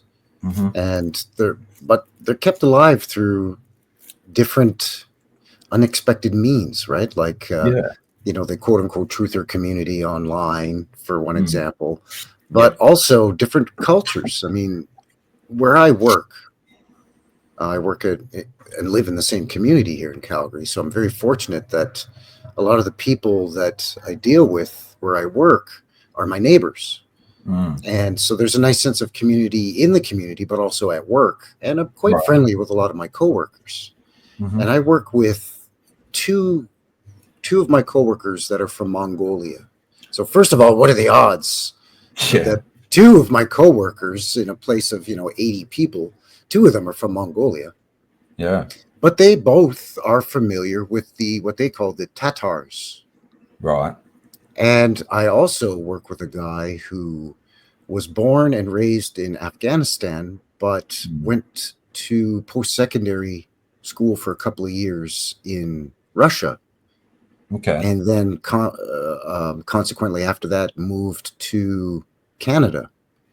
But he has also heard of what he calls the Tartars. Right. And to them they're like, yeah, like, we've heard of them for sure. And I said to him, really, I want to sit down and interview these three people, but that'll be coming in the future. But briefly, he basically just said, yeah, like we know about them, and they were fierce warriors, and you basically didn't mess with them. And that was something that we learned about. It was taught. It was taught, yeah. Yeah, in Afghanistan, when he went to school there as a kid, and they were learning about history in their area, that was something that was part of their curriculum. Yeah. And I was like, wow, because then once you come over into quote unquote, you move out of Asia and you get into quote unquote where Europe begins, and then eventually into now the New World. We were taught that, Tartaria was just the name for this area on this map of this vast region up there. And, it wasn't really an empire, and they didn't really have cities per se.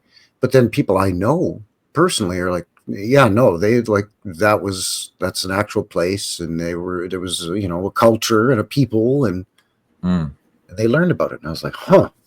Yeah. Well, what do you know? Yeah. And it's funny, like, you don't have to dig that deep to find it. Like, it's all there. Like, you go back through the teachings and books and whatnot, and there's so much literature about the place, and it's not that well hidden if it's hidden at all. And it blows my mind that we've all been so blind to it for as long as we know.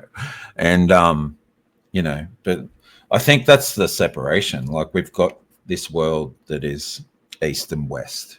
Yeah. And it seems to me that, not offending anyone here, but the Western world is blind to, maybe by design. Well, part of that again is that double-edged sword of technology. Everybody's got their faces in their phones, and they're not concerned about being in the moment and what their immediate surroundings are. No situational awareness, no sense of they're not present. They're not in the present, so they can't foresee themselves in the future, and therefore they also can't have any link to their past. Exactly. They're just lost in this limbo of technology. Yeah, we're totally and distractions. Yeah, and for fear sure. And all this. From looking inside, we're distracted and kept tied to everything in the outside world, and it stops us looking inside us. And for me, that's what this has become. Like, Tartaria is fascinating, and the architecture and where it comes from, and who made it, and all of that is fascinating to me. But this, for me, this is more of a spiritual journey. Yes. Yeah. It's opening up parts of me that a year ago I had no idea were there, and it's making me ask questions that I never even knew I had about myself and everything around me, and what is the reality of the two. And it's a journey of reconnecting with our surroundings, and it kind of harkens back to what we were talking about with some of these quote unquote primitive cultures in South America and other parts of the realm that are more in tune with that sort of thing, whereas we've almost had that umbilical severed in some sense.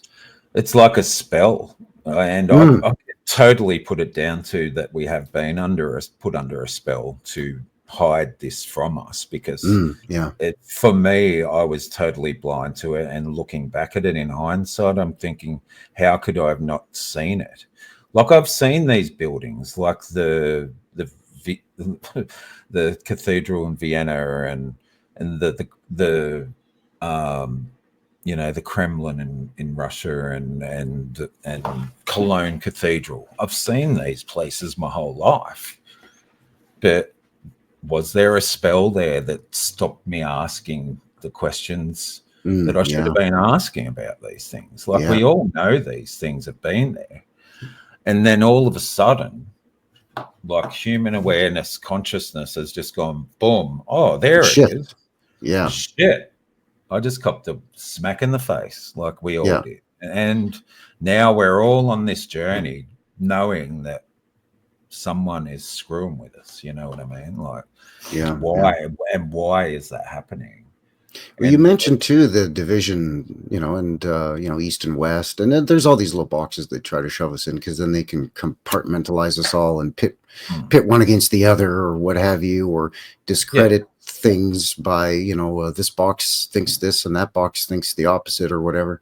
But the other thing too that you had mentioned earlier before we, like when we were still offline, was, you know, there's the East and the West, but then South America doesn't seem to fit into either. It's got a bit of both. It's got a bit of the West and a bit of the East.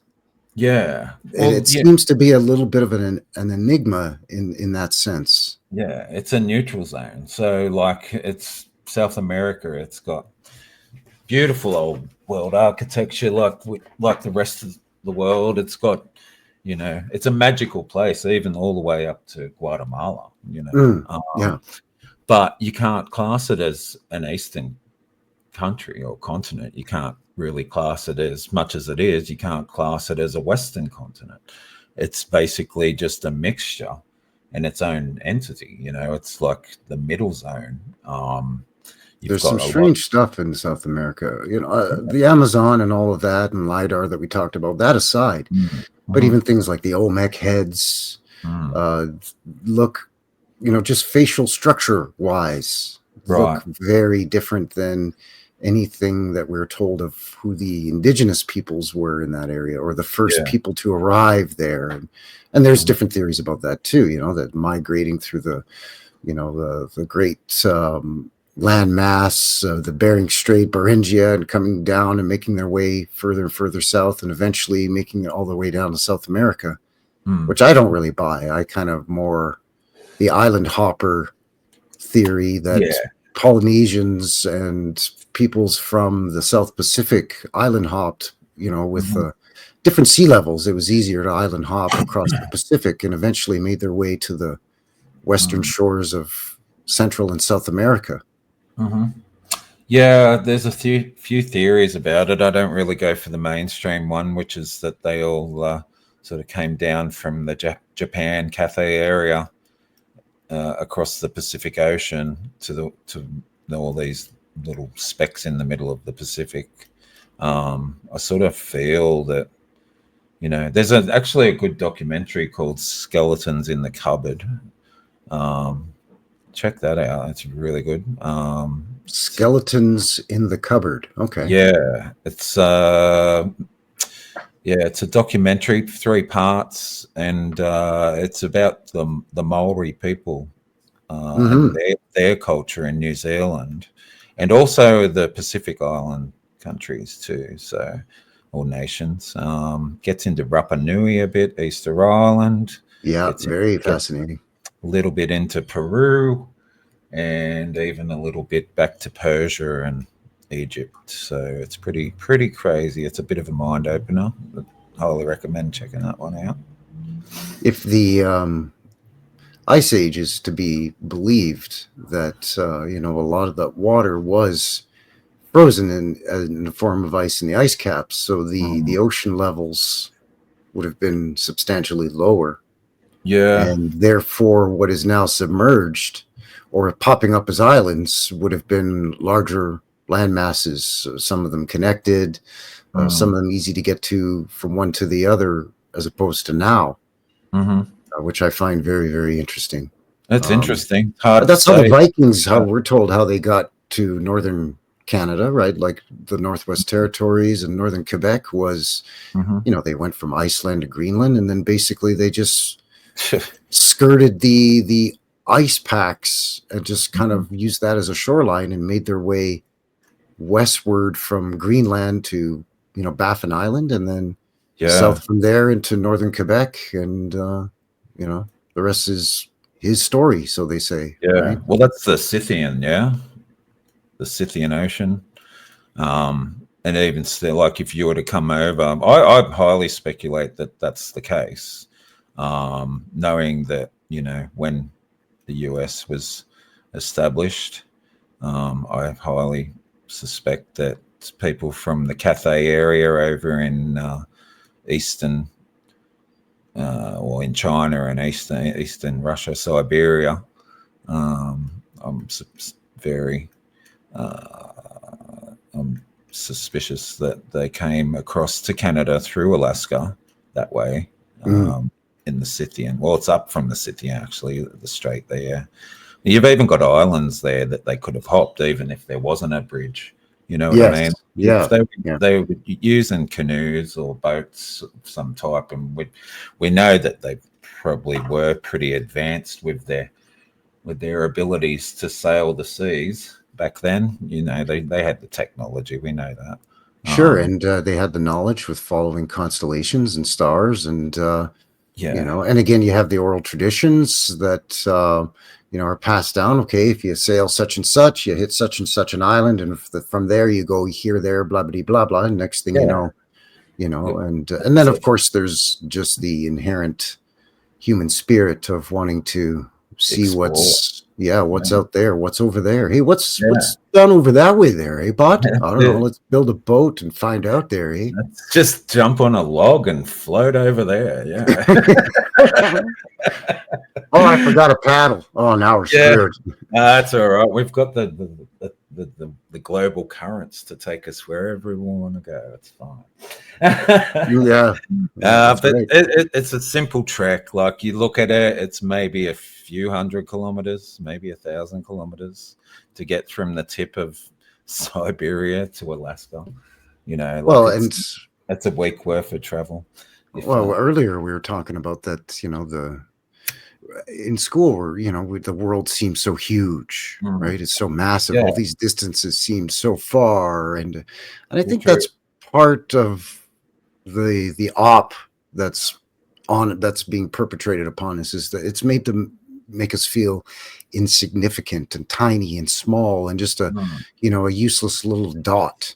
We're a little dot on a rock, and that rock is hurtling through space, and it's by comparison a dot as well. And we can't comprehend the vastness of outer space and yada yada. And it's just it's another tool to keep us to keep us compliant, to keep us from seeing, hey, what's around that next corner? Hey, what's over that next mountain there, eh?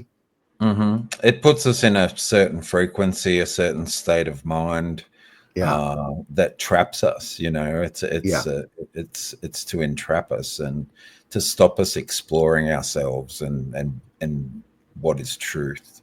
And truth is a funny thing. We live in a world, like we were talking about that earlier, like you just mentioned about the world seeming so huge when we were kids. You said exactly that, and yeah, the internet made it smaller. But for me, even in the last 12 months, like researching this stuff, Tartaria and the world that we don't know, has made this place even smaller for me.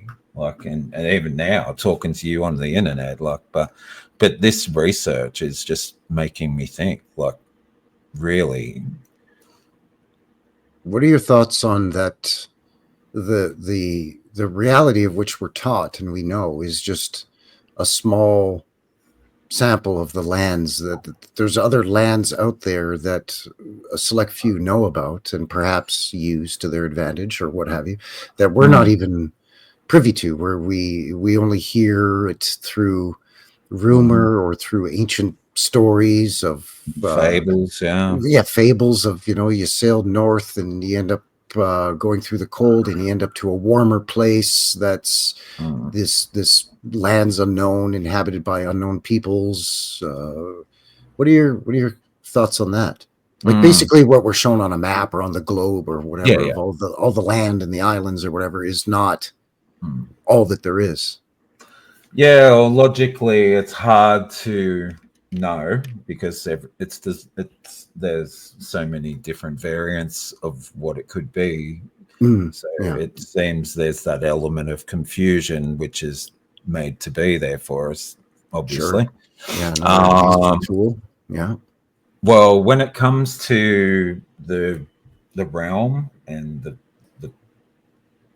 the symmetry of the realm that we live in, whether it's a globe or it's flat, I'm not sure. I don't know, but I tend to lean towards the firmament side of things in myself, in my own truth. I don't really judge it against what anyone's opinion is or what's presented. It's just about searching. Like, I've had my own personal questions about it, and I've searched for those myself and found my own answers. And not all of them. I don't know anything, but I've found answers that I've searched for in myself. And it seems to tend towards the flat Earth theory. Sort of tends to be answered more logically in my sense, that's for sure. Right, yeah.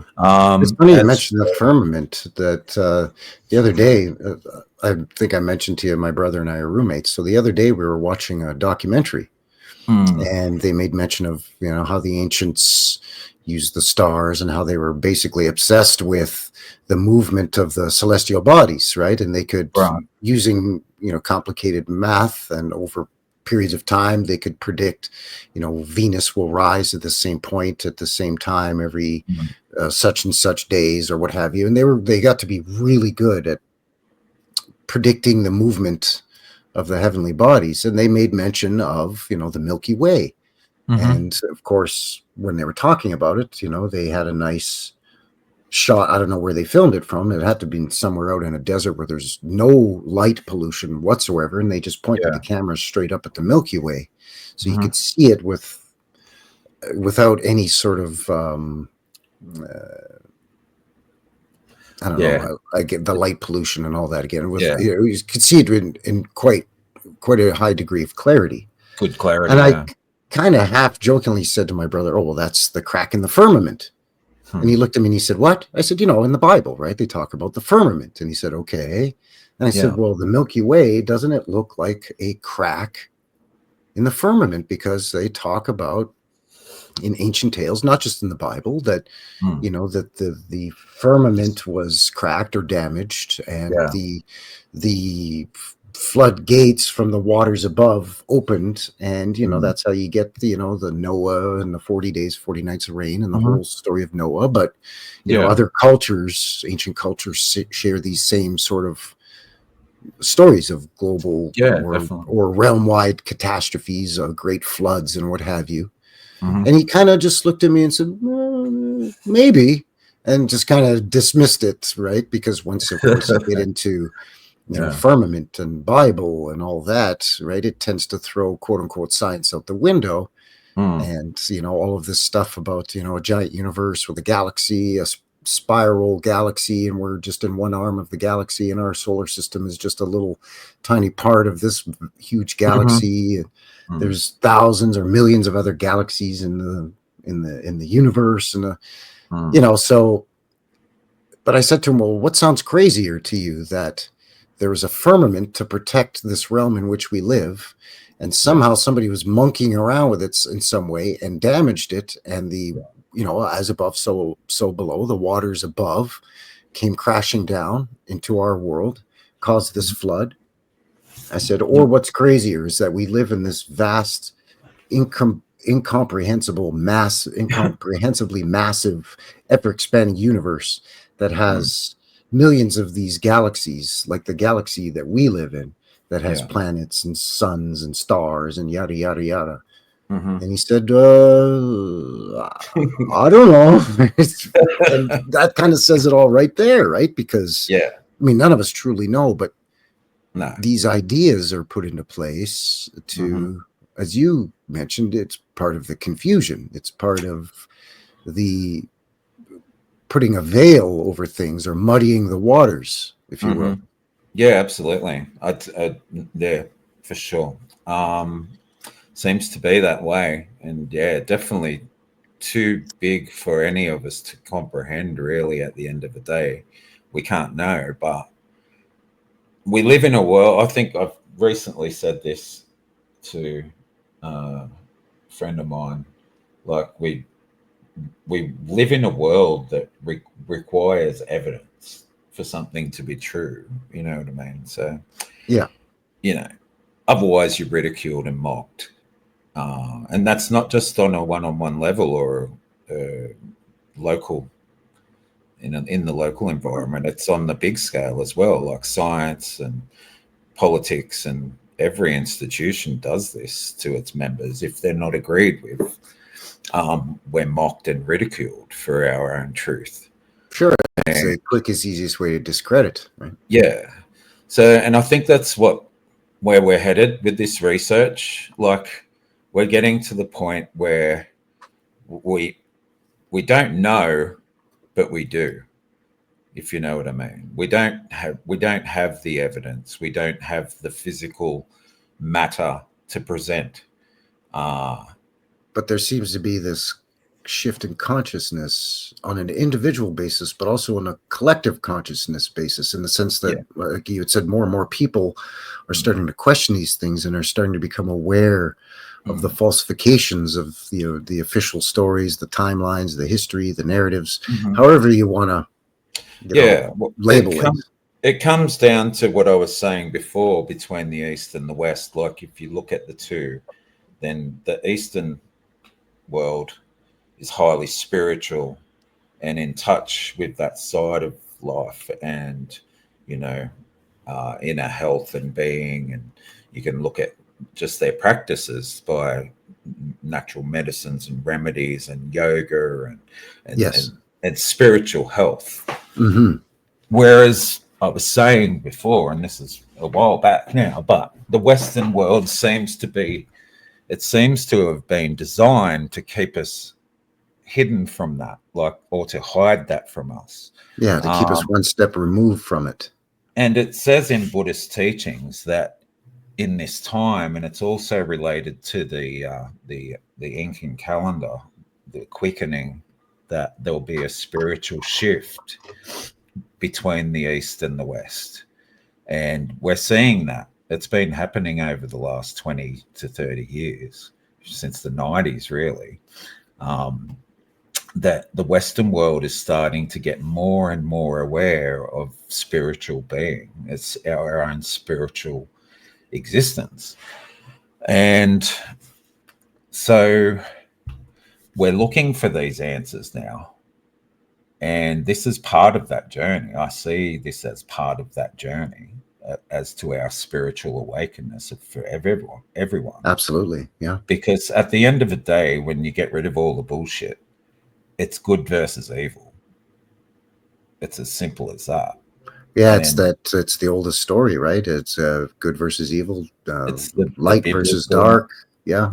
it's the whole story, like since the beginning of time. And there has always been good, and there has always been bad, and there has never been either or. It's always existed, and we're starting to realize this, and that there is more to everything. And I think our awareness of Tartaria and the old world and the civilizations that's been hidden, our history that's been hidden, is because what we are is being hidden from ourselves. And I think that's the more important thing that we're headed towards. We are working out what we are, as beings, Hmm. and we're realizing our inner strength and power in ourselves that's been hidden from us as well. Because you can imagine us with that potential and realizing it, how scary that would be to the people that are trying to control things now. That's right. That's the greatest fear, is that if and when we realize our full potential, then it's, and I'm using this word specifically for a reason. It's game over for them, It is game over. because they are playing us like it's a giant game, like we're pawns on a chessboard, for lack of a better Well, term.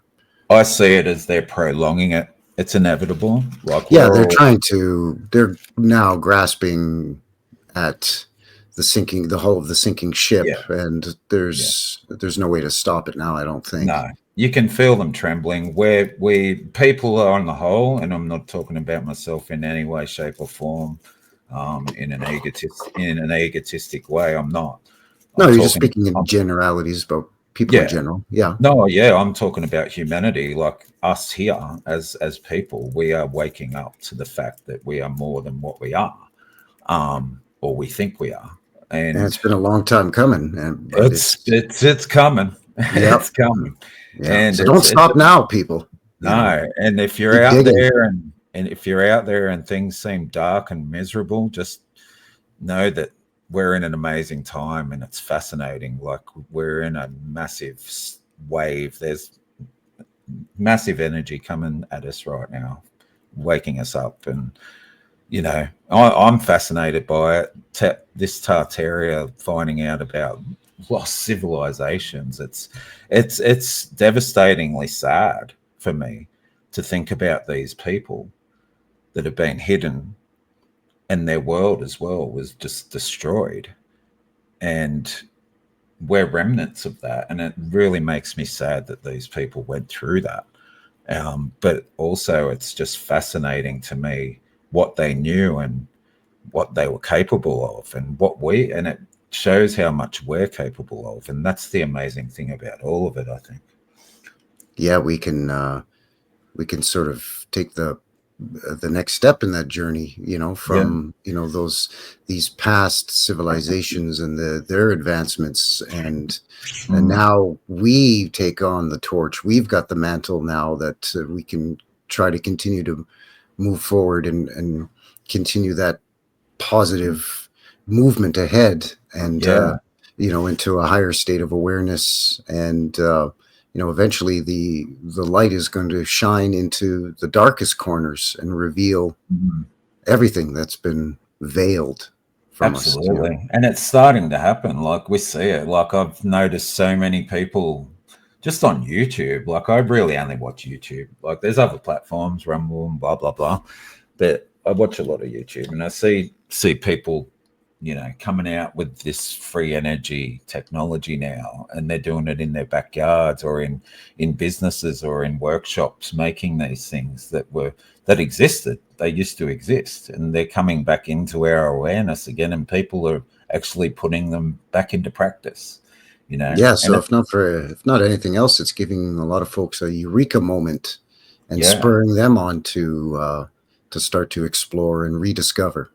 yeah, absolutely. Oh, look, I think in the next few years, I wouldn't be surprised if they start bringing out inventions again, like released to the public of free energy again, like in fairs. Like I hear they're starting up some sort of fair for the 250th anniversary of the United States in a few years. So you might see some free technology come out at this 250th anniversary in a few Yeah, years well, or something like that. I don't well, know. here's hoping, There's a reach. That could be, well, but it could be, baby steps, right? And it could be a step in the right direction for sure. And hey, listen, I think that's the perfect place to end this conversation, at least here for now.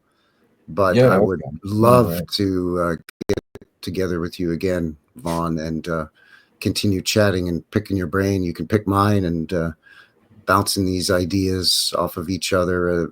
Excellent chat, and really, really enjoyed getting to know you better. You've been a friend of the channel and a friend of mine for a while now, and getting to speak to you in in real time. Getting to speak to you in real time like this has been excellent. So I really, really appreciate your time and setting aside a little bit of your day off to join me. So, but before I let you go, let the folks out there know a little bit about your channel, how they can get a hold of you, how they can find you, and so on. Yeah, sure, no worries. I'm on Twitter as at Old World Underworld. You can find me there, and also on YouTube as well, Old World Underworld. Excellent, and I will put the links below for anybody who is interested. And again, please, I would encourage you to go over and check out Old World Underworld, Vaughn's channel, and show him some support. Thank you, Frankie, and thank you so much for having me on. Like, it's been an awesome experience. I don't get to talk about this stuff a lot with people, so please excuse me if it seemed a little scattered here and there. But no, that's why I do these chill chats, to give folks an opportunity to chat with like-minded people that it's not like you could just tap somebody on the shoulder on the subway or on the bus and say, hey, what do you think about, I mean, they might look at, I mean, not that we should really care too much about what people think of us, but let's face it, you're not going to necessarily get met with smiles and glad handing. People probably say, piss off, buddy, so no problem. But for everybody, thank you very much for tuning in, joining. I really appreciate everybody shooting in and kind of just chilling out with Vaughn and myself as we have this chill chat. So that's going to seal the deal here for Frankie, New West Reset, and Vaughn, Old World Underworld. Thank you very much, everybody. Do all the things and all that stuff. Until the next one, take care out there and have yourselves a good one. All right. Cheers, everyone. Cheers, Vaughn. Thanks.